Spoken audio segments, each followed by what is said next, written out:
रितेश पांडे की फैंस के लिए एक खुशी की खबर लेकर के मैं प्रदीप प्रिय अपने Pradeep music world YouTube channel पे एक बार फिर से आ गया हूं। तो बहुत बहुत स्वागत है आप लोग का हमारे इस यूट्यूब चैनल में। जी हां दोस्तों, मैं आपको बता दूं कि आज रितेश पांडे ने एक ऐसा रिकॉर्ड कायम किया है भोजपुरी इंडस्ट्री में जो आज से पहले किसी भी कलाकार ने नहीं किया। हालांकि कुछ कलाकारों ने किया था, लेकिन कहीं ना कहीं कही जाती है कि जब नीचे से आदमी उठता है तो फिर वो नहीं देखता, जिसके हौसले बुलंद होते हैं वो नहीं सोचते कि हमारे रास्ते में कितने बड़े बड़े पत्थर और रोड़े फेंके गए हैं।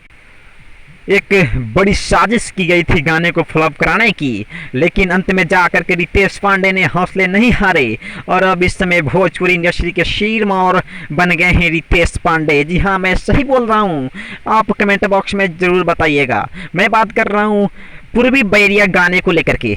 जी हाँ दोस्तों, मैं आपको कह दूँ कि एक शानदार गाना है पूर्वी बैरिया। रितेश पांडे ने इस गाने को गाए हैं रिधि म्यूजिक वर्ल्ड पे 18 माफ कीजिएगा 30 मई को इस गाने को रिलीज किया गया था और आज 23 जून है। कुल मिलाकर के 24 दिन हुए और 24 दिनों से लगातार ये जो गाना है ट्रेंडिंग में है।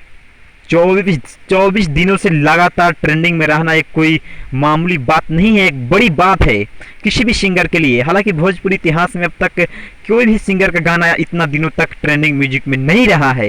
एक गाना आया था बीच में, इंसान खिलौना हो गल खेसारी लाल यादव का, जो गाना 18 दिनों तक लगातार ट्रेंडिंग म्यूजिक में था, लेकिन उस गाने का रिकॉर्ड को इस समय तोड़ दिया है रितेश पांडे की एक शानदार गाना ने। और इस गाने पे लोगों ने शानदार प्यार दिया है। 24 दिनों के अंदर इस गाने की अगर व्यूज की बात करें तो इस गाने पे इस समय 1.3 करोड़ व्यूज इस वीडियो पे अभी भी बरकरार है। जब भी भोजपुरी सिनेमा में कोई बड़े रिकॉर्ड की बात होगी तो वहाँ पे रितेश पांडे का नाम जो है सबसे ऊपर रखा जाएगा, सबसे ऊपर काबिज होंगे रितेश पांडे, क्योंकि भोजपुरी इंडस्ट्री में सबसे ज़्यादा देखे जाने वाला गाना भी रितेश पांडे का ही है। जी हाँ, आप सही सोच रहे होंगे। अब हेलोकॉन की मैं बात कर रहा हूँ। हेलोकॉन जो कि इस समय 750 मिलियन प्लस व्यूज है उस गाने पे। अब तक भोजपुरी इतिहास में किसी भी गाना या किसी भी मूवी का उतना व्यूज गया नहीं है जो रितेश पांडे ने जिस मुकाम को कमाया है। कहीं ना कहीं उसमें दर्शकों का एक बहुत बड़ा योगदान है। तो मैं उसी दर्शकों से मैं हाथ जोड़ करके विनती कर रहा हूँ कि आप लोग थोड़ा सा प्यार मुझे भी दीजिए। हालांकि अभी मेरा चैनल छोटा है और कहीं ना कहीं एक बड़े ऊंचाई को छूने की मैं भी कोशिश कर रहा हूं। ये तभी संभव है जब आप लोगों का आशीर्वाद रहेगा। फिलहाल इस वीडियो में इतना ही। फिलहाल मिलते हैं अगले वीडियो में, तब तक के लिए जय हिंद जय भारत।